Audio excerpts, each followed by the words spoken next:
안녕하세요, 여러분. 동양미술사 제10강입니다. 벌써 이제 한 학기의 절반이 훌쩍 지나가고요. 이제 중세 시대로 들어오게 됐는데요. 지난 시간까지 이제 당대 미술을 보셨는데요. 사실 당말부터 시작해서 5대 시대로 넘어가는 9세기에서 10세기는 그 중국이나 아시아 미술사에서 굉장히 이렇게 변화가 많은 시기이기는 합니다. 그래서 이번 주에는 이제 5대와 송대 미술 해서 1, 2, 3차 시를 진행하고요. 다음 주에 이어서 송료 금대의 미술 1, 2, 3차 시를 진행을 하려고 그래요. 오늘 하게 되는 이제 5대부터 송대로 다음 주에 이어지는 요 금대까지는 사실 왕조가 다르기는 하지만 그 시대적으로는 비슷하게 연결되는 부분도 있고 같은 시기에 이제 공존을 하는 거죠. 송이 남쪽에 있었다면 요 나라 금나라는 북쪽에 있었고 그냥 5대라고 하는 나라는 5개의 이제 왕조가 있었는데 그 5개의 왕조만 있는 게 아니라 지방에는 10국이라고 해서 5대 10국식이라는 말을 쓰기도 하거든요. 그래서 먼저 오늘은 다음 주까지 이어지는 그 역사적 배경을 이해하기 위해서요. 제10강의 1차 시는 5대에서 송료 금원대의 역사적 배경에 대해서 이제 1시간 하고요. 그 다음에 제2차 시에서는 5대에서 송대 미술에서 제일 중요하다고 얘기를 하는 건 아무래도 그 문인화와 그 다음에 산수화를 중심으로 하는 회화일 것 같아요. 그래서 제2차 시에서는 회화를 다루도록 하겠습니다. 물론 이제 모든 회화를 다 다룰 수 있지는 않고요. 주로 5대하고 송대 시기에 아주 중요한 작품들만 좀 모아서 볼 거고요. 그 다음에 제3차 시에는 5대 말기에 그 이제 강남 지역에 있었던 5월국의 이제 문화를 좀 이해할 필요가 있어서요. 제3차 시는 5월국의 불교와 문화로 이제 구성이 되어 있습니다. 이제 송대와 요 금대의 미술 해가지고 다음 주에 이어질 내용에서는 이제 불교 미술, 그 다음에 분묘 미술, 그 다음에 도자기와 공예 이런 것들이 이제 진행이 될 예정입니다. 만약에 내용이 좀 더 길어지게 되면 다음 주까지도 이 송료 금대 미술이 좀 이어질 수 있는데요. 그 이유는 이 5대 말에 형성이 된 문화가 뭐 청자라든지 뭐 칠기라든지 이런 것들이 사실 원대까지 별 변화가 없이 내려가는 부분이 많거든요. 그래서 요 시기 5대부터 시작해서 이제 송대, 북송대라고 얘기를 하는 시기까지의 문화를 좀 잘 이해할 필요가 있는 것 같습니다. 그래서 진도는 조금 그 계획이 잡힌 것대로 뭐 송대 따로 요대 따로 뭐 이렇게 한다기보다는 시대적으로 이제 비슷한 장르끼리 모아서 그 송료 금 원대까지 이어지면서 아마 진행이 될 거예요.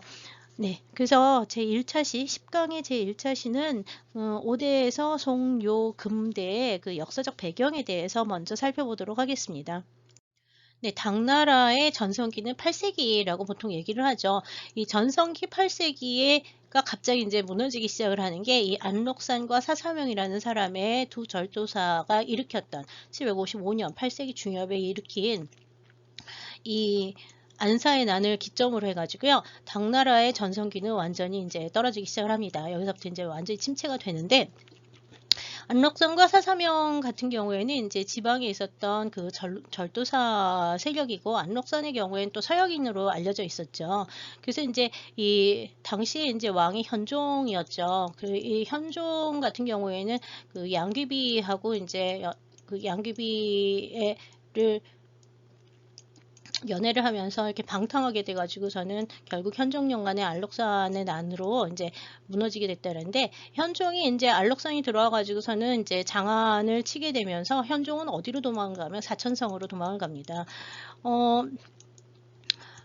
안사의 난은 여하튼 10년 가까이 이끌어지다가 이제 그 안록산의 그 죽음과 함께 이제 반란이 이제 진정이 되긴 하는데요. 그때부터 시작을 해서 각종 지역에 있었던 번진 세력과 그다음에 이제 그 황국 내에 있었던 환관 세력들이 세력을 굉장히 크게 키우면서 계속 황실의 권위는 낮아지게 됩니다. 나라는 혼란하게 되고요. 예, 그 당시에 이제 그 현종보다 한참 뒤기는 하지만 이 당나라 무종년간에 좀 이렇게 그 황실의 권위가 좀 더 올라가는 듯한 느낌이 잠깐 들었는데 무종의 이제 그 정치에서는요 제일 중요했던 게 이제 그 당시에 패불을 일으켰던 일이에요. 이 무종연간의 패불은 주로 이제 정치적과 정치 경제적인 목적이 굉장히 컸다고 보는데요. 특히 제일 중요한 거는요. 그 서역인들이 8세기, 7세기, 8세기 에 이제 장안 지역으로 들어와서 굉장히 많이 살면서 국제적인 문화를 형성을 했었다 그랬잖아요. 그런데 이 서역인들의 세력이 안록산과 같이 굉장히 높은 지위에 오르는 사람들이 일어나면서 많아지기 시작을 했고요. 외국인들이 많아지면서 그 다음에 이제 종교적으로는 그 서역에서 들어온 게 그 조로아스터교 페르시아 뭐 사람들이 이제 들어왔으니까 이슬람이 이제 발전하면서 사산족 페르시아가 멸망을 해서 조로아스터교가 이제 사산족 페르시아의 왕실 사람들이 그 당나라로 이제 이주를 해서 살았다는 얘기를 한 적이 있는데요. 그러면서 이 페르시아 사람들에 의해서 이 조로아스터교, 베바교라고 불리는 조로아스터교가 당나라에 전해졌고요. 그 당시에 또 경교라고 부르는 경교라고 하는 거는 지금으로 치면 기독교예요. 기독교의 일파인데 이 기독교의 일파인 그 경교가 이제 그 당나라 장안에 역시 들어왔었고요. 조로아스터교, 경교, 그 다음에 이제 역시 페르시아 쪽에 시작한 마니교, 그 다음에 이제 그 한 8세기 후반 정도부터 시작을 해서는 이슬람교도 들어오기 시작을 해요.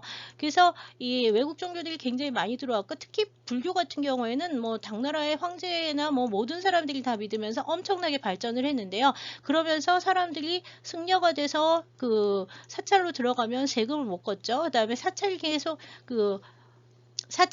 희사를 하니까 사찰을 계속 부유해지고, 그 다음에 이제 그 사찰에서 만드는 여러 가지 물건들을 또 내다 파니까 경제적으로는 대부분 이 사찰들이 많이 갖고 있고요. 왕실은 계속 그 힘이 없어지고 경제력을 갖고 있지 못하게 되니까 무종 같은 경우에는 일단 불교 사원을 전부 다그 폐쇄를 하고 정해진 몇 개의 사원만 남기고 나머지 다 폐쇄를 하고요. 그 다음에 이제 그 승려들도 전부 다 환속을 시킵니다. 승려를 환속을 시키게 되면 일반인이 되니까 군대로 모집을 할 수가 있고요. 그 다음에 이제 그 사찰을 갖다가 폐쇄를 하게 되면 그 사찰의 땅을 모두 다 국고로 바꾸게 되고요.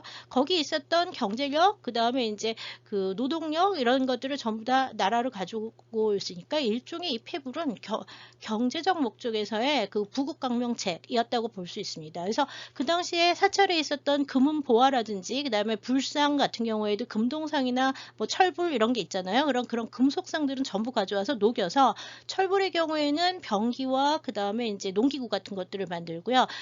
그 금이나 은 같은 경우에는 이제 금이나 은으로 바꾸고 불상을 녹이면 금은이 되잖아요. 그래서 이제 그 재화로 바꾸고, 그 다음에 굴이나 뭐 이런 것들은 동전을 그 당시에 많이 썼으니까 동전을 주조하는 데 썼습니다. 그래서 돈을 만들거나 아니면 농기구, 그 다음에 병기 뭐 이런 것들을 만들면서 전부 다 그 불상도 없애고 사찰도 없애고 승려들을 환속시켜서 그 군대나 아니면은 노역을 내는 사람들, 부역을 지는 사람들로 이제 바꾸게 합니다. 그래서 이 경제적인 목적에서 이루어진 이 폐북이 워낙 그 영향이 커서요. 장안에 있던 거의 모든 사찰들이 사라지게 되고요.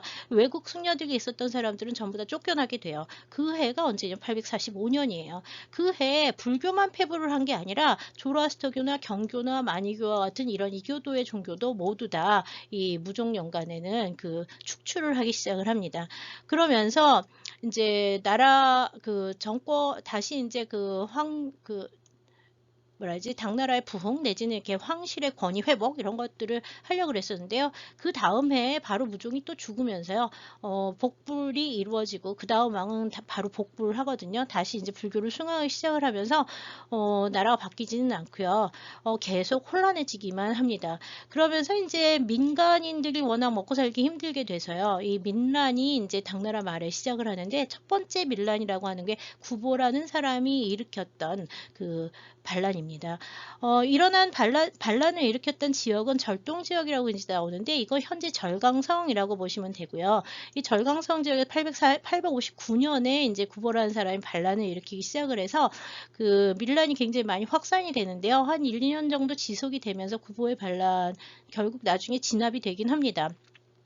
그 다음에 이제 이 구보의 반란을 이어서 산동성에서 다시 일어난 반란이 왕선지라는 사람이 일으켰던 그 난이에요. 밀란이 일으키는데 이 왕선지의 밀란은 875년에 시작이 됐는데요. 이 875년에 왕선지의 난에 가담했던 사람이 황소인데요.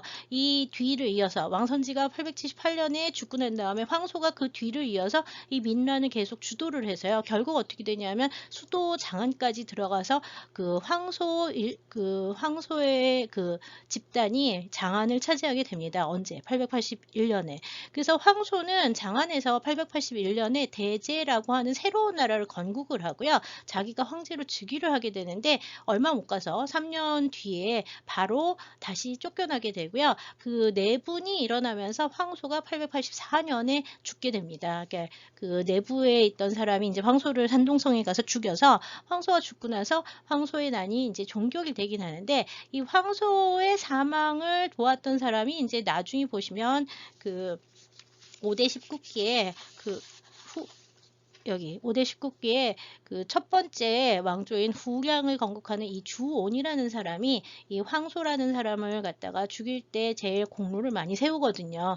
이 주온이라는 사람이 결국 황소의 난을 진압하는데 공을 크게 세우면서 이 사람이 이제 황소가 죽은 884년에 집권을 하기 시작을 해서요.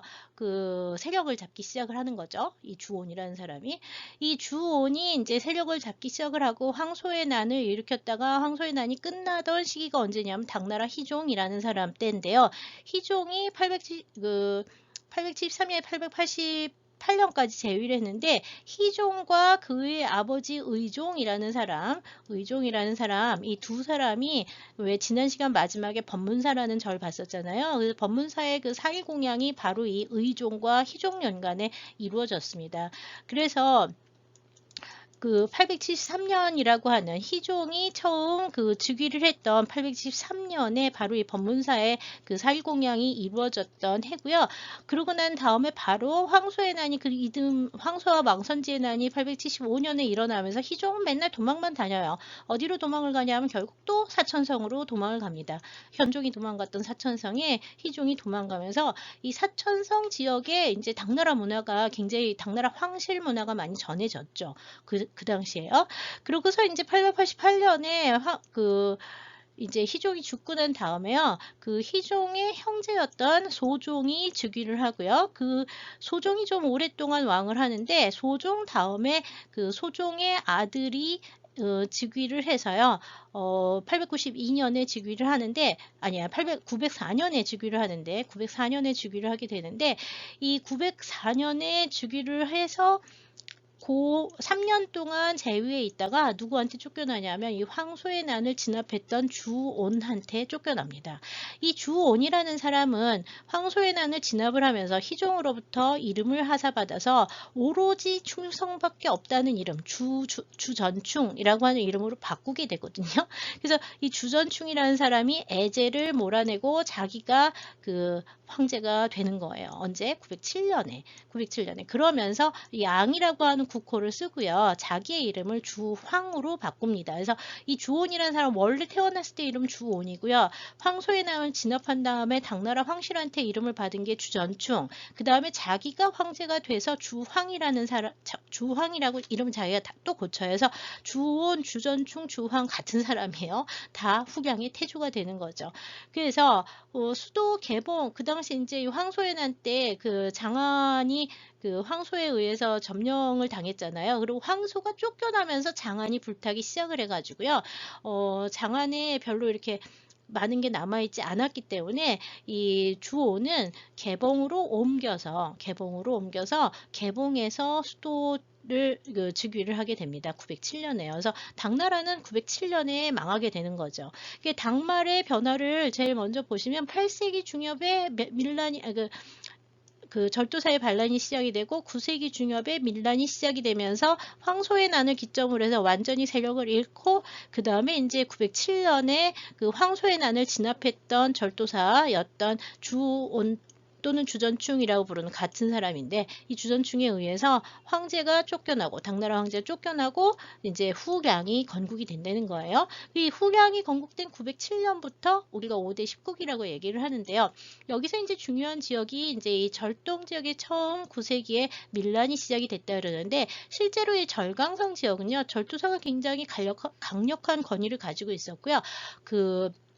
이 9세기의 이 절강성 지역은 그 경제적 부의 원천이기도 했어요. 굉장히 경제적으로 발전을 했는데 이 경제적 발전의 대부분은 뭐냐 하면요. 도자기의 수출과 그 다음에 운하의 운하 있죠. 운하의 운행 같은 해상 교역과 그 다음에 이제 도자기 제작과 수출 또는 이제 비단의 제작과 수출과 같은 국제 교역의 중심지가 바로 이 절동 지역이었기 때문에 그래요. 이 절동 지역, 지금으로 지금 절강성 지역이 되는데 이 절강성 지역과 그 남쪽에 있는 광동성 지역 같은 경우에는 9세기가 되면 황실에서는 거의 손을 쓸 수 없을 만큼 그냥 자체적으로 경제가 발전을 하면서 지역 자치가 굉장히 강해지는 게 특징이라고 볼 수 있습니다. 실제로 이제 이 시기에 보면은요, 사람들이 보통 8세기 이 밀란이 시작하는 8세기 중엽부터 시작을 해서 송나라가 안정이 되는 한 11세기 정도까지 기간이 혼란기라고 얘기를 하는데요. 실제로 보면은요, 이 혼란기라고 얘기를 하지만 경제적으로는요, 이 시기에 가장 많은 발전이 이루어지게 됩니다. 경제적 발전과 국제교역이 굉장히 늘어난 시기다라고 생각을 해주시면 좋을 것 같아요. 네, 먼저 이제 지도를 이제 몇 장 보실 텐데요. 지금 보는 왕선지에 875년 나는 이 지역에서 시작을 했습니다. 그래서 왕선지가 산동성 지역과 하남성의 일대에서 이제 일을 일으켰고요. 그리고 이제 여기에서부터 점점 이제 퍼져 나가면서요. 이 황소의 난이 계속 이제 퍼져서 이 일대와 그 다음에 황소에 의해서 대제가 세워지는 881년, 833년까지 중심지는 이 지역이 됩니다. 이 지역이 돼서요. 북부 지역들, 중원과 북부 지역을 중심으로 해서 이제 밀란이 계속 일어났고요. 여기 보시면은 여러 가지 이제 주의군이라는 사람에 의해서 이제 활동 지역이 계속 왔다 갔다 하는데 황소의 경우에도 남쪽 지역까지 이렇게 왔다 가기는 했던 것 같아요. 그래서 요 일대에서 이제 황소의 난이 9세기가 일어나면서 이 중원 지역 굉장히 혼란해지기 때문에요. 모든 교역은 중앙아시아로 넘어가는 이쪽 서안과 장안을 거쳐서 이렇게 육로로 건너가는 일은 이제 별로 없어지고요. 그 대신 이 난이 별로 없는 바닷가에서 시작해서 바다로 이루어지는 교역들이 이루어지기 시작을 합니다. 네, 9세기의 국제교역을 보여주는 제일 중요한 유적은 1998년 여기서 이제 인도네시아의 벨리퉁 섬이라고 하는 요 지역에서 이제 9세기 중엽에 배가 한 척이 발견이 됐는데요. 벨리퉁이라고 하는 이게 이제 1998년에 발견이 됐습니다. 이 1998년에 벨리퉁 침몰선이 발견됐을 때 이제 배 같은 경우 여기 이제 지금은 이제 98년부터 발견해서 한 20년 정도 됐으니까 굉장히 많은 연구가 그동안 이루어졌고요. 지금 벨리퉁 유적에서 나온 유물들은 재작년인가 해서 우리나라에서도 한번 전시를 한 적이 있습니다. 현재 벨리퉁 침몰선에서 나온 유물은 인도네시아에서 발견이 됐지만 유물은 전부 싱가포르에 있어요. 그래서 이 벨리퉁 유적이라고 하는 벨리퉁 다오라고 돼 있잖아요. 벨리퉁에서 이제 나온 여러 가지 유물들을 통해서 보면은요, 이 벨리퉁에서 발견된 선박은 이쪽 지역에서 여기 이제 페르시아만이 되죠. 이 페르시아만 연안에서 이제 출발을 했던 아랍의 배예요. 아랍 다우선이라고 얘기를 하는데 다우라고 얘기를 하는 게 뭐냐면 아랍의 배인데 독특하게 생긴 배 형식이 있어요. 다우선이라고 하는 선박이 있는데 아랍 지역에 출발한 다우선으로 여기서부터 이제 동남아시아를 거쳐서 중국을 갔었다고 하는데 중국 유물이 굉장히 많이 나왔어요. 어디 주로 많이 나왔냐면 광동성 지역의 광주, 그 다음에 이제 양주라고 하는 데가 있거든요. 그래서 양주와 광주를 거쳐서 벨리퉁 지역을 왔다가 아마 스리랑카를 거쳐서 그 다음에 인도를 거쳐서 이쪽 으로 갔다고 보는데요. 뭐 일부 논의에는 인도도 거치지 않았을 거라고 얘기를 하는데 요거는 사실 확실하진 않아요. 그냥 그 당시에 인제 뭐 10세기 9세기, 10세기, 8세기, 9세기, 10세기에는 일단 아랍의 상인들이 해상 교역을 굉장히 많이 하면서 뭐 동아시아까지 왔었다고 하는 기록들이 아랍 쪽 기록에 많이 남아 있어서요. 이 벨리통 침몰선의 예는 그 기록에만 남아 있던 그 실물이 처음 확인됐다는 점에서 굉장히 중요하고요.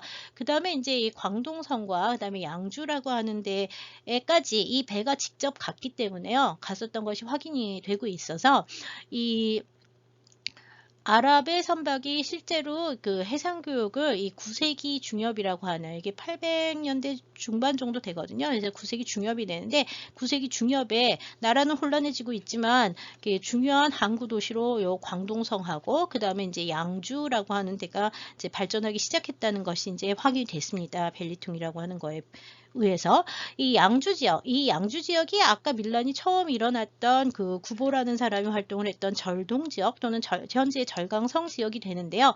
이 지역의 경우에는요, 일단 그 비단하고요. 그 다음에 도자기, 비단하고 도자기 아주 이제 중요한 그 생산품 중에 하나고요. 그 다음에 이제 민간인들은 이 혼란한 와중에 그 지역 경제가 상업을 통해서 굉장히 많이 발전을 하게 되는데요. 특히 발전을 하는 게 종이와 그 다음에 이제 술, 그 다음에 목탄 같은 것들을 전문적으로 만들어내서 팔기 시작하는 상업활동이 발달을 하기 시작을 하면서요. 상업활동이 발달을 하면은 뭐가 나오냐면 동전 만들지 않고요. 지폐가 나와요. 종이 지폐 나오기 시작을 하고요. 종이 지폐만 나오는 게 아니라 이제 또 뭐가 나오냐면 어음 같은 거 있죠. 어음이라든지 뭐 이런 지금으로 치면 수표 같은 물론 여러분들은 지금 뭐 수표나 어음 같은 걸 쓸 일이 거의 없어요. 왜냐하면 이제 또 다 디지털, 현대는 다 디지털 저거를 쓰는 시대가 됐잖아요. 디지털 금융하는 시대, 디지털 뱅킹하는 시대가 돼서 뭐 카카오페이니 뭐 아니면 또 뭐 삼성페이니 뭐 이런 것들 쓰기 시작을 하는데요. 그런 게 나오는 것처럼 이 시기에 9세기에서 한 11세기 정도까지 이 5대 송대에 이제 드디어 지폐와 그 다음에 어음이나 수표와 같은 그 대리 금융 같은 시스템들이 발전을 하기 시작을 해요. 그래서 상업과 금융업이 발달을 하고요. 그 다음에 또 한 가지 중요한 거는 이런 것들이 이제 생산이 되려면 전문적인 생산들이 이제 발달을 하잖아요. 농업이 발전을 하고 각종 공예 기술이 발달을 하면서요. 생활이 안정이 돼서 수입이 늘어났기 때문에 인구가 7세기 중엽부터 시작을 해가지고, 그러니까 8세기 중엽부터 시작을 해서 11세기까지 인구가 거의 2배 가까이 늘어나게 됩니다. 742년에 중국 사서에 의하면 당나라 때 742년이면 당나라 그 전성기잖아요. 그 당시에 이제 중국의 인구가 5천만 명 정도 됐다고 얘기를 해요.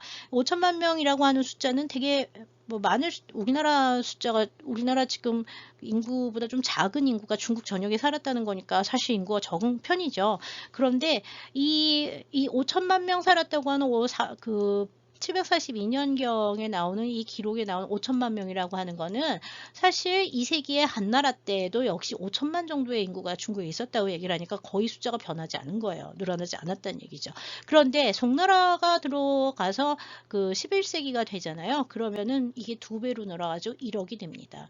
그러니까 그 5대 말부터 시작을 해서 북송 초까지 인구가 2배로 늘어날 정도로 굉장히 이렇게 전쟁이나 뭐 이런 전쟁이나 환난 굉장히 많았지만 경제적으로는 일단 많이 발전을 했었고 그 다음에 이제 9세기 중엽에 이렇게 실제로 아랍하고 그 다음에 중국의 교역이 동남아시아와 그 다음에 인도양을 통한 해상 교육을 통해서 이루어졌다는 것들이 이제 본격적으로 이제 확인이 되기 시작을 했는데요. 먼저 그러기 때문에 여기서 이제 뭘 볼 거냐 하면요. 벨리통 침몰선에서 나온 유물들을 몇 점 보도록 하겠습니다. 지금 보시는 것이 이제 모두 다 벨리통 침몰선에서 나왔는데요. 이 벨리통이라고 하는 건 섬 이름이에요. 벨리통 섬에서 나왔고요. 그 인근 일대를 갖다 바투 히탐이라고 이제 인도네시아 말로 부르는데 바투 히탐이라고 하는 건 인도네시아 말로 검은 바위라는 뜻이에요. 그래서 중국 사람들은 이 벨리통이라고 하는 거를 바투 히탐의 그 한자어 표현인 검은 바위에 흑석이 되죠. 이걸 흑석호라고 불러서요. 그 중국에서 공부한 사람들은 이걸 다 흑석호라고 얘기를 하고 있고요. 최근에 이제 그 영어권이나 동남아권에서 얘기를 할 때는 흑석호라는 말 쓰지 않습니다. 예, 벨리퉁 섬 연안에서 나왔기 때문에 벨리퉁 침몰선이라고 이제 부르는 게 일반적이고요. 벨리퉁 침몰선을 기점으로 해서 이제부터 이제 송대, 원대, 명대까지 계속 그 해상 교육이 이루어지면서요. 엄청나게 많은 그 해상 무역선들이 동남아시아 연안에서 발견이 됩니다. 그래서 나중에 한 그 원나라 때쯤 할 때 도자기에서는 이 해상교육에 대한 얘기 굉장히 중요하게 다루어지거든요. 그래서 이 해상교육의 첫 번째 지금 중요한 유적이 이제 이 벨리퉁이라고 하는 침몰선이었다라는 거 좀 기억해 주시고요. 연대는 840년 정도 얘기를 해서 9세기 중엽경이라고 일단 보고 있고요. 나온 침몰선을 근거로 해서 복원을 하면 이런 형태의 다우선이 아랍계의 다우선이라고 이제 얘기를 하는데요. 실제로 이제 싱가포르 아니라 발굴한 사람들은 호주 고고학자들이었는데 그 사람들이 이제 이 다우선을 갖다가 실제로 그 만들어서 복원을 해가지고 아라비아 연안부터 아랍해부터 시작을 해가지고 그 벨리퉁까지 이렇게 항해를 하고 온 그 실험 같은 것도 했던 기록 같은 것도 있고 그런데요. 여하튼 아랍계 다우선이라고 하는 그 아랍 선박이었던 것이 이제 확인이 되고요. 아랍 선박은 그 동아시아 배나 이런 거하고 다르게 이제 그 선박의 형태도 다르고요. 그다음에 이제 나무 같은 것들을 연결하는 방식도 다르고 이제 그래서 이제 아랍 쪽에 배가 왔었다는 게 이제 확인이 됐습니다. 침몰선이 선체가 확인이 됐기 때문에 그렇고요. 당시 이제 거기서는 엄청나게 많은 수량의 도자기들 하고요. 지금 보는 것처럼 각종 금은기 같은 것들이 많이 나왔고요. 그다음에 이제 뭐 드물게 그 향목이라든지 유리병이라든지 그런 것들도 나왔고요. 또 뭐가 나왔냐면 주석을 갖다가 이렇게 괴로 만들어 놓은 것들도 다량으로 이제 출토가 되고 그래서 여러 가지 이제 물건들을 가져오고 갖다 팔고 했었던 무역선이었다고 이제 보고 있어요. 여기서 발견된 그 도자기들은 지금 보는 것처럼 이 도자기들이 이제 큰 도자기 안에 이렇게 작은 도자기가 엄청나게 많이 나와서 몇만 점 가까이 나왔는데 대부분의 도자기가 다 어디서 만들어진 거냐면 호남성 장사에서 만들어진 그 장사용 도자기들이 제일 많이 나왔어요. 그래서 지금 보고 있는 이런 것들이 다 장사용 도자기고요. 여기 보이는 이 호병처럼 생긴 이런 병하고요. 여기 보이는 이 청화자기의 경우에 이런 것들은 이체자기라고 얘기를 해서요. 아마 그 하남성의 공현 쪽에서 만들었을 거라고 보는데요. 여기 이제 중요한 거는 이 형태가 당나라의 호병이 이런 그 봉수병 같은 것들이 있긴 하지만 이 형태는 훨씬 더 길고 이렇게 많이 변형이 돼서요. 그 중국에서는 나오지 않는 기형인데 이런 기형들은 어디서 유행했던 거냐면 아라비아 쪽에서 유행을 하던 기형이에요. 그래서 이런 그 봉수병 같은 형태는 아마 아라비아 사람들이 원하는 기형을 이쪽 그 공연 지역에서 이 사람들이 주문을 해서 만들어 간 거로 보고 있고요. 그 다음에 이제 여기 보이는 요 도자기 같은 경우에는 그 백자에다가 백유 입혀서 그다음에 청화 안료로 그림을 그렸는데 이 청화 안료가 나중에 명나라 청나라 때 원나라 명나라 청나라 때 가면 청화백자라는 게 나오는데 그 청화백자가 산화 코발트 안료로 그리는 거거든요. 근데 이 산화 코발트는 사실 그 중국 내에서는 안 나오기 때문에 다 이거를 그 이슬람 지역에서 가지고 왔다 그래요. 그래서 이거를 산화 코발트를 중국에서는 회회청이라고 부르는데 회회라고 하는 게 이슬람이란 뜻이죠. 그래서 이 회회청이라고 부르는데요. 이게 이제 원나라 명나라 때 처음 나온다 그랬는데 이번에 벨리퉁에서 이제 발견된 거에 쓰여진 이 안료가 바로 산화코발트 안료를 쓰고 있어서요. 아마 아랍 그 상인들이 그 안료를 갖다가 이 산화코발트 안료를 갖다가 중국에다가 주고 그걸로 만든 도자기를 다시 수입을 했었던 거로 보고 있어요. 그러니까 안료를 가져와서 이쪽 현지 장인들한테 부탁을 해서 만들었다고 보고 있죠. 여기 그려진 문양도 역시 이건 도자기 재질 자체는 역시 하남성 공연 쪽에서 만들어진 도자기인데 왜냐하면 도자기는 테토나 유약 같은 경우에는 그 지역에서 나는 흙이나 이런 거로 만들기 때문에 다른 지역에서 똑같은 걸 만들기가 힘들거든요. 그래서 지역마다 다 다른 도자기가 만들어지는데, 여하튼 이 하남성 공연에서 만들어진 그 백유 청화자기 같은 경우에는 안료 자체는 사나코말트, 이 아라비아 쪽 반도나 아니면 아프리카 쪽에서 나는 사나코말트 안료를 중국으로 가져와서 그걸 가지고 중국이 제작을 해서 다시 아라비아 쪽으로 가지고 가던 배가 침몰한 게 발견이 됐다고 보시면 되는 거예요. 그 다음에 이제 여기 보시는 이런 금은기 같은 경우에는 이게 이제 당대에 만들어진 금은기들인데, 이런 거 뭐 전형적인 당나라 금은기 양식이긴 하죠. 근데 여기 나오는 문양이라든지 형태 같은 경우에는 아라비아 쪽 사람들의 취향이 더 맞는 형태로 만들어져 있어서 역시 이제 중국에서 만들어서 아라비아 쪽으로 가져가던 예라고 보고 있습니다. 그 다음에 이제 벨리통 침몰선에 제일 많이 나온 건 지금 보는 것처럼 역시 장사효자기들이고요. 그 다음에 이제 아까 보신 것처럼 아라비아어가 쓰여진 중국 자기들이 역시 출토가 되고 있어요. 이것도 공연료 계통의 이체자기라고 보시면 되고요.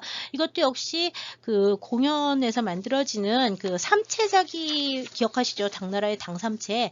그거 중에서 이체만 쓰는 거, 두 가지 색깔을 쓰는 게 이체자기라고 얘기를 하는데, 이런 청록색 계통의 이체자기들 또는 이렇게 그 코발트색을 쓰는 이체자기들이 이제 9세기에 공연에서 만들어져서 아랍으로 수출되던 얘들이 벨리통 유적에서 나왔고요. 이런 도자기들, 특히 여기서 보이는 이 첩화문을 쓴 이런 그 장사요, 이건 청자 계통인데, 요 밑에 있는 건 청자 계통인데, 그 철유 유약을 갖다가 발라서 첩화문으로 장식을 한 이런 장사요 계통들은 호남성 장사 지역에서 만들어져서 양주를 통해서 아마 벨리통으로 왔을 거라고 보고 있어요.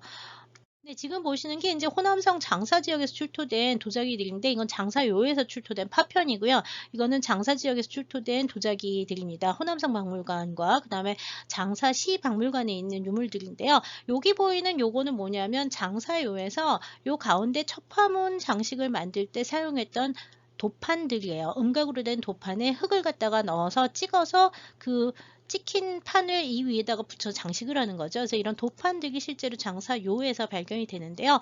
이 장사요의 자기들이 거의 그대로 이제 그 아라비아 반도까지 수출이 됐다고 보고 있는데요.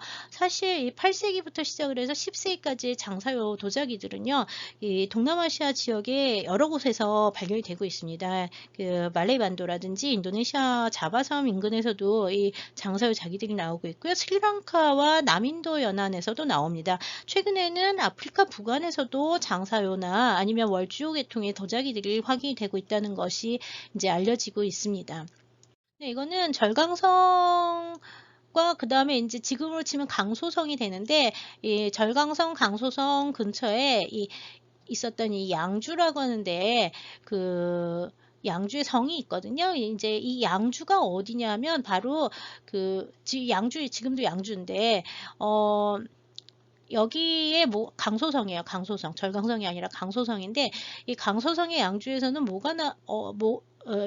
여기가 뭐가 중요하냐면, 그 남북으로 운행하는 그 수대에 팠던 대운하가 끝과 양자강의 끝이 만나는 데가 바로 이 양주거든요. 그래서 이 수운교통의 중심지가 양주이기 때문에 여기가 이제 8세기에서 한 10세기까지 굉장히 당나라 말에 번성을 했었던 지역이라고 보고 있는데요. 아까 얘기했던 민란, 절동 지역의 민란도 여기 양주 중심으로 이제 시작이 됐다고 알려져 있습니다. 그래서 이 양주성 유적이 이제 그 2000년대 들어와서 발굴이 됐는데, 거기서 나온 도자기들을 보면은 그 중원 지역에서 나오는 삼체자기들, 그 다음에 이체자기들, 그 다음에 이제 여기 장사요 자기들, 뭐 이런 것들이 다 이 지역에서 같이 나오고 있고요. 그 다음에 그 외에 여러 가지 도기들이라든지, 그 다음에 청자 같은 거, 이런 것들은 청자 계통인데, 월주요 계통인 청자, 뭐 이런 것들이 양주에서 다 나오고 있는데요. 여기서 보이는 도자기들, 이거는 이제 강소동 남경박물원에 이제 소장이 돼 있는 도자기들이고요. 양주에서 출토된 이것들이 조금 전에 보신 장사요 지역이나 아니면 벨리통 침몰선에서 나오는 것과 같은 양식을 가지고 있다는 게 확인이 됐습니다. 네, 여기 지도 보시면 여기가 이제 장사요가 있는 그 호남성 장사 지역이 되고요. 여기 강 타고 내려와서 양자강 타고 내려와서 이 북쪽으로 연결되는 운하가 만나는 요 지역이 양주가 되고요. 양주에서 이제 좀 내려와서 여기 이제 광동성 지역 지나서 벨리통 지나서 그 다음에 이제 여기 스리랑카와 남인도를 거치면 아랍 쪽으로 가는데, 이 루트로 9세기 아마 8세기에서 10세기에 해상 교육이 발달을 했었던 것 같습니다. 하여튼 9세기 중엽 그 벨리통 침몰선이 이제 그 출항을 했다가 침몰한 시기가 보통 840년대 정도일 거라고 추정을 하고 있거든요. 840년에 850년. 9세기 중엽부터 시작해서 절강 지역과 광동성 지역은 해상 교육을 통해서 아라비아 반도와 교역을 하고 있었고요. 중원 지역은 황소의 난이 그 당시에 이제 일어나기 시작을 하면서 혼란해져서 결국 10세기 초반이 되는 907년에 후량이 건국을 하게 됩니다. 후량은 다시 그 개봉을 수도로 해가지고 후량이 이제 일어났다가 주전충이라는 사람이 이제 세웠다 그랬죠. 그러고 난 다음에 얼마 가지 못해서 다시 후당으로 이어지고 후당은 다시 후진으로 그 다음에 후진 다시 후한으로 그 다음에 마지막에 후주로 이어지면서 5개의 왕조가 계속 이어져 내려가는 거를 5대라고 얘기를 합니다. 이거는 그러니까 당나라의 그 황제 당에서 그 권력을 이어받은 후양, 여기서 이제 우리가 지금 후량이라고 부르지 실제로 그 당시에는 량이라고 불렀고요. 그 당시엔 또 당이라고 불렀고 진이라고 불렀고 한이라고 불렀고 주라고 불렀는데 이게 앞에 춘추전국 시대부터 당대까지의 똑같은 이름이 있기 때문에 다 후자를 붙여서 지금 얘기를 하는 거라 보시면 됩니다. 이 후당의 수도가 낙양에 있었던 걸 빼면은 모두 다 수도는 개봉이었고요. 나중에 송나라 960년에 송나라가 이제 조광윤에 의해서 건국이 됐을 때에도 수도는 역시 계속 개봉이 됩니다. 아까 그 양주라고 하는 도시가 그 남북을 이어주는 그 수나라 때 만든 대운하의 이 한쪽 끝이 양주였다면 그 반대쪽의 끝이 바로 개봉이 되는 거예요. 그래서 이 개봉과 양주로 이어지는 운하는 이 당대와 송대에 걸쳐서 계속 꾸준하게 이어졌고요. 사실 그 수나라 때 만들어 놓은 대운하는 뭐 한참 뒤인 명청대까지도 많이 쓰였던 것 같아요. 그래서 양주와 개봉이라고 하는 이 운하를 중심으로 하는 이 운하 그 수운이라고 하는 게 굉장히 중요한 그 역할을 하던 질적 요충지가 개봉으로 이제 그 당나라 때 이제 개봉이라고 하는 도시가 이제 그 운하의 운행과 함께 이렇게 중요해지기 시작을 했고 결국은 이제 10세기 때부터 그 다음에 이제 송나라의 수도도 역시 개봉으로 이어지니까 이 후량부터 시작해서 이 개봉이라는 도시가 이제 급격하게 컸다고 보시면 되겠고요. 이 5개의 왕조가 황제를 계속 침탈하면서 이렇게 그 바뀐 거하고 달리 이제 각 지역에서는요. 10개의 작은 나라들이 일어나면서 각각 다 칭황제를 합니다. 자기네들이 다 황제라고 얘기를 하는데 그 10개의 나라는 지역마다 다 다르다고 보시면 돼요. 일단 오나라 양주에서는 오라고 하는 나라가 등장을 했고요. 양주에서 되게 가까운 도시가 이제 남경이 되는데 이 남당이 굉장히 중요합니다. 이 오를 물려받아서 남당이 세워지는데 남당이 이제 그 계속 보면은 좀 많이 나올 거예요. 미술사에서도 많이 얘기가 되고 남경을 중심으로 한 남당이 일단 중요하고요. 그 다음에 이제 이 오월국이라고 한 나라는 907년, 978년까지 절강성의 항주를 중심으로 해서 정말 작은 나라로 있었는데 이건 전시 왕조가 계속 했고요. 이 오월국은 960년에 송나라가 세워지고 난 다음에도 5월국 계속 있어요. 언제까지? 978년까지.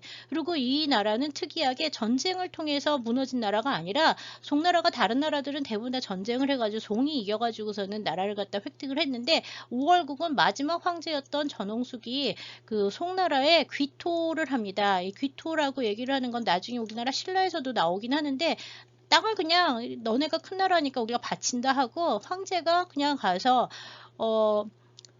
나라를 바치고 송나라의 가신이 됩니다. 그래서 다른 5월이라고 하는 나라가 망하게 되는데 이거는 스스로 갖다 바치는 거죠. 그래서 이 전쟁을 통하지 않고 기토를 한 굉장히 독특한 사례라고 보시면 되겠고요. 광동성의 복주를 중심으로 했었던 나라가 민. 근데 이 민 같은 경우에 945년에 5월국으로 함락이 됩니다. 5월국에 이제 민이 복속이 되고요.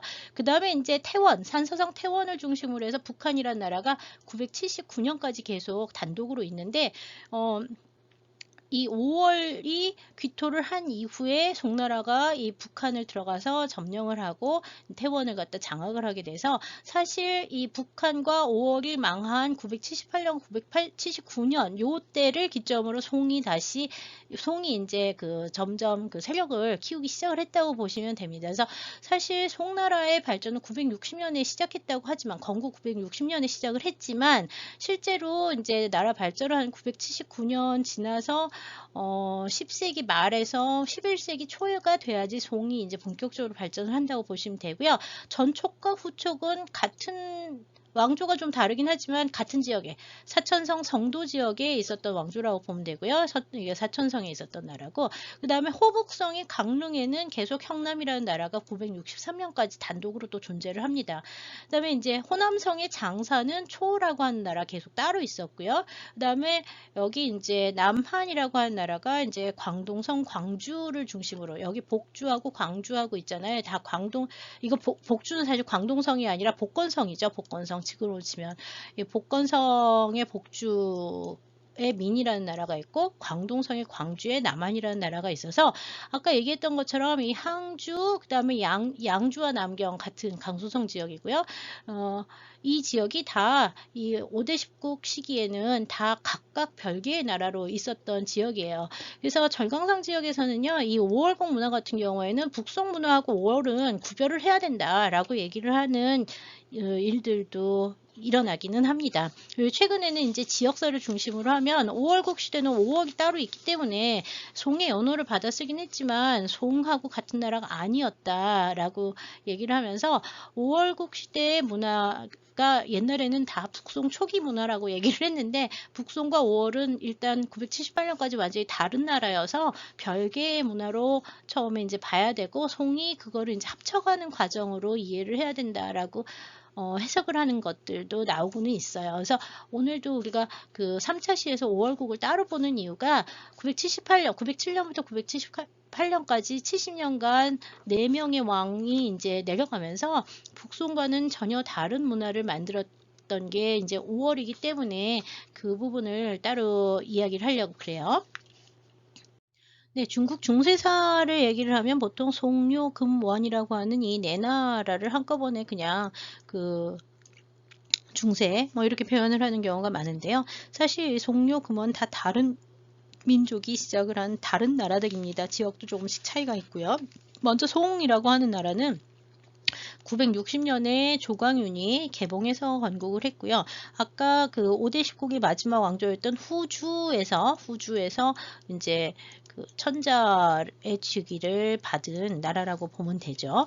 그래서 이 개봉에서 계속 있다가 1127년에 여기 세 번째 나오는 이 금나라가 수도 개봉을 갖다가 그 함락을 하면서 거기 황제와 그 다음에 그 선황제였던 그 당시 휘종을 비롯해서 모든 그 황실 사람들을 다 금나라의 수도로 끌고 갑니다. 그러면서 이제 송나라 거의 망했는데 일부 남은 그 황실 사람들이 수도를 남쪽의 절강성 항주로 옮겨서 도망을 가서 항주에서 도읍을 정하고 고종이 즉위를 하면서 다시 송나라가 이어져요. 그래서 이 금나라의 그 1127년 침략 정강의 변이라고 하는 이 금나라의 개봉 정벌 사건을 기점으로 해서 그 이전을 북송, 그 다음에 그 이후를 남송이라고 부릅니다.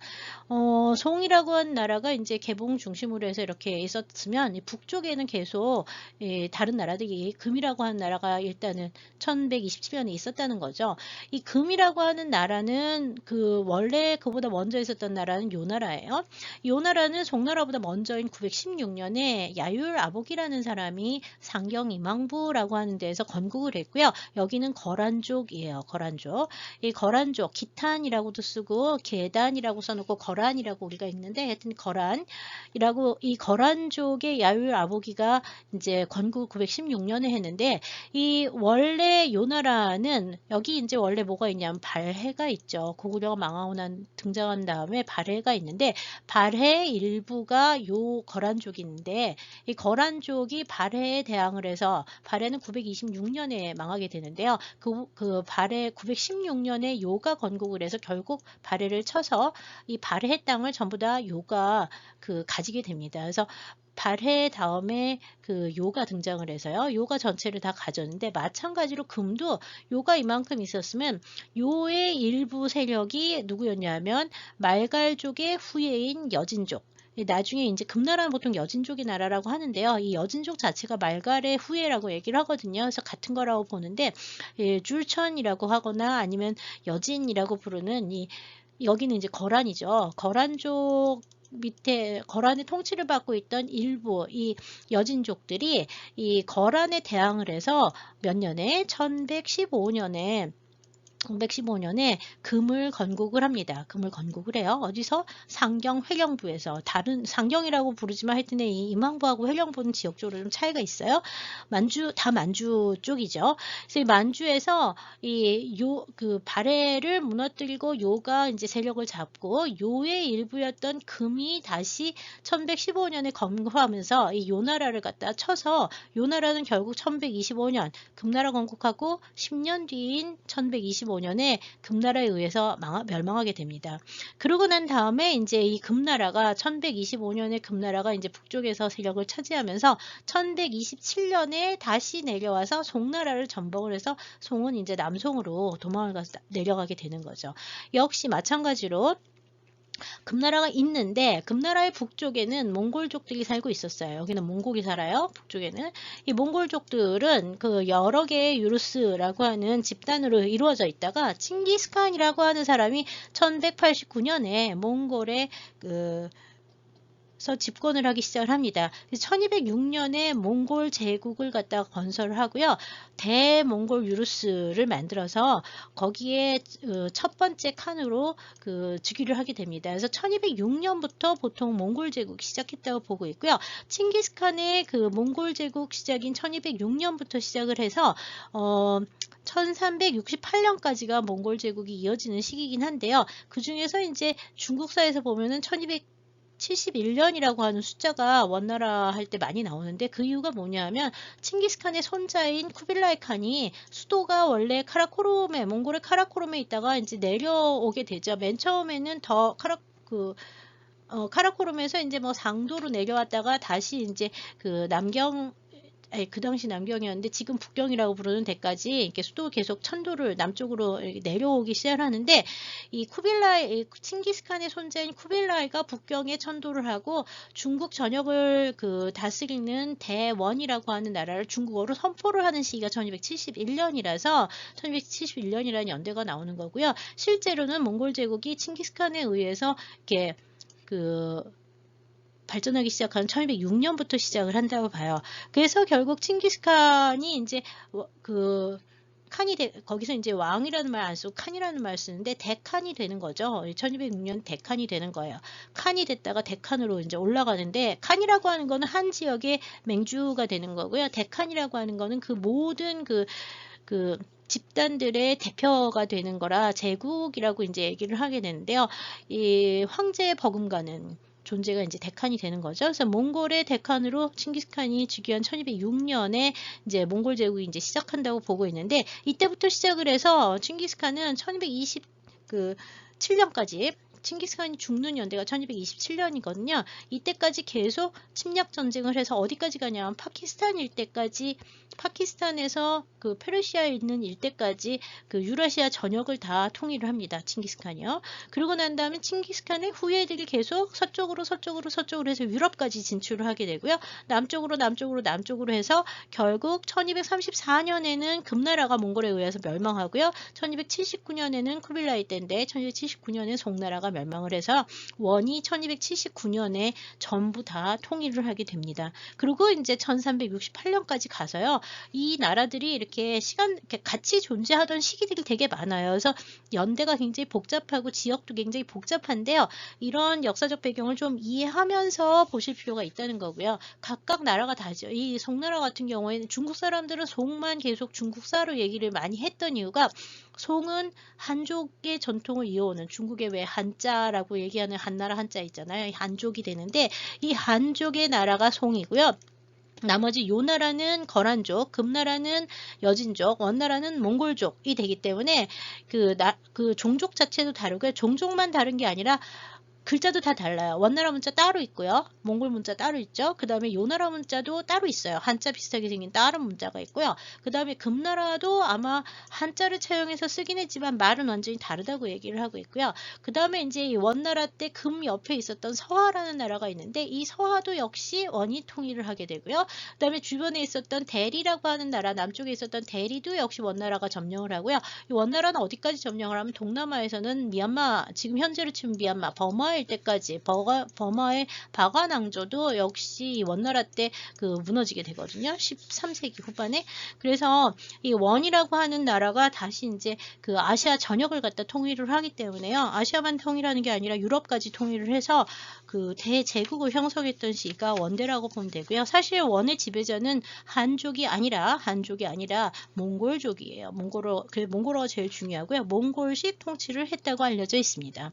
그 부분을 좀 이렇게 이 이민족들의 역사, 북방 이민족들의 역사가 굉장히 중요한 시기가 요 중세 시기라고 하는 거를 좀 기억하실 필요가 있죠. 네, 왼쪽에 보는 5대 19기의 연표는 위키피디아. 예, 한국어 위키피디아에 이제 5대 19 쳐보시면 이런 연표가 이제 뜰 거니까 이제 한번 보시면 되고요. 정리해 놓은 거고. 여기 여러분들이 아셔야 되는 거는 이거 관련해서 이제 우리나라의 경우에는 900년을 기점으로 해서 후백제 견훤이 이제 등장을 하고요. 501년에 궁예가 후고구려를 하고요. 918년에 후고구려의 궁예를 물리치고 왕건이 후고구려를 이어받아서 고려를 건국하죠. 그래서 왕건의 고려가 건국이 된 918년 정도에 이 정도에 이제 고려가 이제 나오기 시작해서 고려는 언제까지 가냐면 조선이 나오는 1392년까지 이제 계속 이어지게 되잖아요. 그리고 이제 북쪽에 있었던 발해가 926년에 아까 요나라에 의해서 여기 거란이라고 하는 요나라에 의해서 발해가 멸망을 하게 되고요. 그 다음에 신라와 그 다음에 후백제 같은 경우에 신라는 고려에 그냥 왕건한테 가서 귀순, 아까 귀토라는 말 썼는데 같은 거예요. 그래서 신라의 마지막 왕 경순왕이 고려의 왕건에 가서 나라를 바치어서 신라 멸망하게 되고 936년에는 왕건이 후백제로 가서 전쟁을 해서 통일을 하게 돼서 936년에 이제 통일을 하게 되잖아요. 그래서 이게 후삼국 시대라고 얘기를 하는데요. 이 5대 19기도 그거랑 비슷한 시기였다고 보시면 되겠습니다.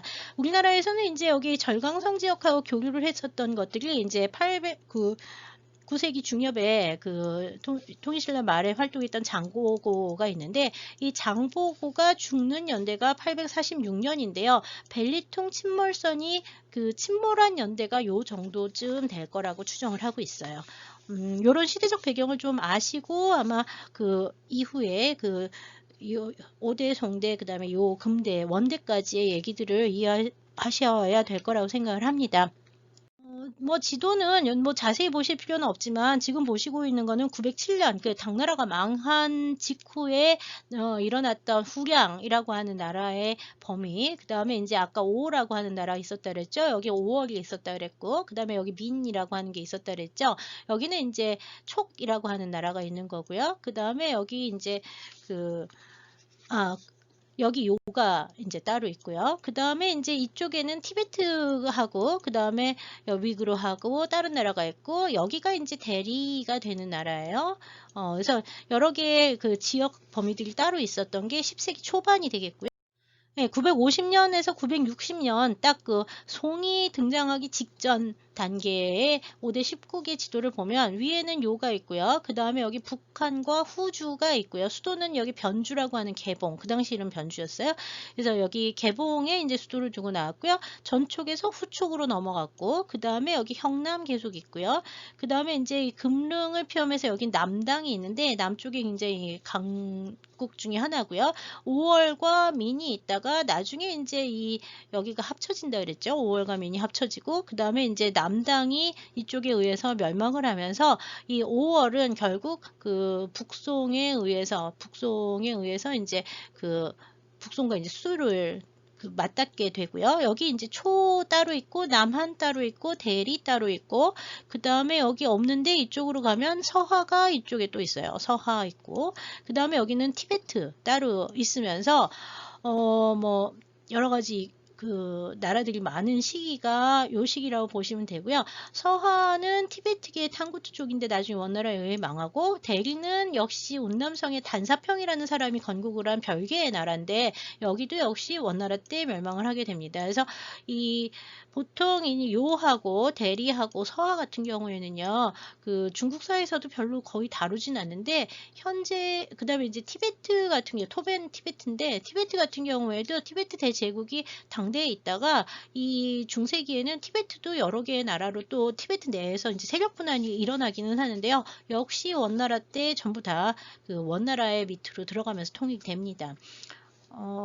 요런 그 나누어진 시기라고 하는 분열기라고 하는 기에 이제 영토와 영역이라고 하는 게 되게 좀 애매하고요. 계속 국경이 바뀌기 때문에 그 부분에 대해서도 좀 신경을 쓸 필요가 있어요. 하여튼 이 5월국은 그 절강성을 중심으로 해서 굉장히 이렇게 독자적인 부를 많이 꾀했던 나라였었다고 이제 보시면 되고요. 끝까지 이 북한하고 5월이라고 한 두 개의 나라가 그 중국의 이제 송나라에 귀속되지 않고 오래 지냈던 나라고요. 송나라 때에도 여기 대리하고 토번하고 서하는요 계속 독자적인 나라로 남아 있습니다. 네, 지금 북송대 지도를 보면은 일단 통일이 된 시기 980년대 정도의 지도라고 보시면 되죠. 그리고 여기 이제 요 따로 있고 서하 따로 있고 여기 보면 토번 따로 있고 대리 따로 있으면서 나라가 송나라는 요 남부 지역을 중심으로 해서 있었다는 걸 기억해주고 북쪽에는 요 나라가 계속 있어요. 서하도 따로 있고 티베트도 따로 있어서 그 중세기에 계속 그 별개의 나라로 있었던 것들이 다 통일되는 거는 이제 결국 원나라 때 통일됩니다. 네, 요 나라의 수도 상경 임항부는 이쪽 만주 지역에 있고요. 그 다음에 이제 중경 대정부, 그 다음에 요양, 동경 요양부, 뭐 이런 데 있었다고 하고요.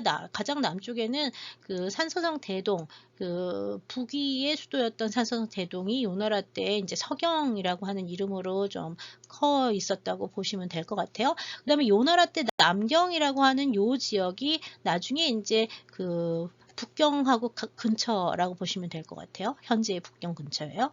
네, 지금 보고 있는 거는 금나라의 수도인데 상경 횡령부는 더 동쪽에 있죠. 그리고 이제 결국은 요양부 뭐 해가지고 여기 개봉까지 개봉이 남경이 이제 되면서 개봉까지 이제 금나라가 이렇게 다 차지를 하게 되는데 이미 몽골이 계속 강성해지고 있어서요. 이 몽골과 이제 대치를 하면서 왔다 갔다 하면서 싸우고 국경이 되게 모호한 편이라고 보시면 됩니다. 금도 처음에 수도는 이 정도 돼 있다가 1127년 아까 그 정강의 변이 일어났을 때 개봉까지 이제 내려오게 된다고 보시면 될 것 같아요. 1127년에는 결국은 정강해변 이후에는 금나라가 이 북쪽 지역과 그다음에 중국 북부 지역을 차지하는 데 비해서 몽골이 이제 계속 세력을 펼치고 있고요. 요 나라 여기 거란에 의해 요 나라가 이쪽으로 도망가서 서요라고 하는 거를 잠시 세워서 활동을 할 때가 있습니다. 근데 서요는 역시 몽골에 의해서 망하게 돼요. 네, 제 1차 시의 마지막 슬라이드는 이제 원나라의 그 몽골 제국 시대의 이제 지도를 보시고 있는데요. 지금 보고 있는 지도에는 아직 남송이 남아 있습니다. 남송은 1179년에 그 쿠빌라이 1279년. 1279년에 쿠빌라이 칸에 의해서 멸망이 되기 때문에 지금 이 지도는 결국 1279년보다는 앞선 시기에 금나라는 없어졌으니까 1200 금나라가 망하는 게 1234년이죠. 1240년에서 60년 정도의 지도라고 보시면 되겠습니다. 그래서 이 지도가 뭐 시기 차이를 얼마 두지 않으면서 계속 변하기 때문에 그 부분 좀 기억하실 필요가 있고요. 몽골 제국 시대에 대해서는 이제 그 다음 주 정도에 아마 이야기를 좀 할 텐데요. 몽골 제국은 몽골인들의 나라였기 때문에 사실 중국사에 한동안 포함이 되고 있지 않다가 최근에는 이제 중국 사람들도 원대가 다 중국사라고 이제 바꾸면서 여러 가지 좀 그 국제적인 문제가 되는 경우도 있습니다. 몽골은 아직도 우리나라 북쪽에 몽골이 있죠. 이 몽골 제국 칭기스칸의 후예들이 아직도 몽골 제국 몽골이라고 하는 나라를 북방에서 이제 이어가고 있기 때문에 이 몽골 문화에 대해서는 중국과는 좀 차이가 있는 것으로 이제 이해를 하실 필요가 있을 것 같아요. 물론 이제 중국 전역이 다 이 몽골에 의해서 다스려지기는 했습니다만 13세기, 14세기에는요. 우리나라 같은 경우에도 지금 이 지도에서는 이게 서양 사람들이 그려놓은 지도라서 여기를 고려를 따로 그리지 않고 이제 몽골의 일부라고 이제 표현을 해놨는데 사실 이렇게 얘기를 하기는 좀 어려운 부분이 있습니다. 왜냐하면 나중에 남송의 경우에는 완전히 다 점령을 해가지고 몽골의 나라가 되지만 여기는 계속 고려와 고려 왕이 직계로 존재를 하고 있거든요. 그래서 여기 한국하고 여기 이제 일한국이라든지 차가타이 한국이라든지 이런 한국들은 이 칭기스칸의 후예들이 직접 나가서 통치를 하는 번국이라고 봐야 되고요. 고려는 좀 별개로 봐야 돼서 약간 이 시기의 역사를 논할 때는 조심을 하거나 뭐 쉽게 이게 원의 지배를 받기는 했지만 이게 같은 시기다 뭐 이런 거에 대해서 좀 논란이 있는 부분도 있기는 합니다. 하여튼 이 몽골 시대에 대해서는 다음에 이제 5대 송대 그다음에 요금대를 지나서 나중 한 3주 뒤 정도에 이제 배울 수 있을 거라고 생각을 합니다. 오늘 좀 길어지긴 했습니다만 1차시 제10강의 1차시 5대 송대 미술 첫 번째 역사적 배경 부분은 이것으로 마치도록 하겠습니다. 감사합니다.